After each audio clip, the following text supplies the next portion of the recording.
يا هلا فيكم جميعا. بنقول لكم اليوم ايش الاسباب التي خلت برشلونة يفوز ويسحق ريال مدريد ويذله وبالخمسة يفوز عليه. عندنا مشكلة في الظهير الايمن، دي نلعب لاعب جناح، ومشكلة في الظهير الايسر ولاعب الوسط.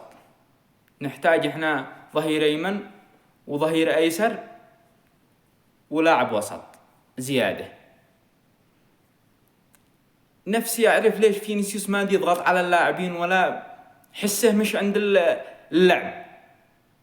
فينيسيوس لو يركز لا يكون أفضل لاعب في العالم. وفي النهاية نقول الذي المدريديين يقولوا مدريد خسر ومدري ايش ومعاد بنشجع، هذا ما شو هو مدريدي. ريال مدريد مهما خسر، كل ما خسر بنشجعه أكثر وأكثر، وهلا مدريد.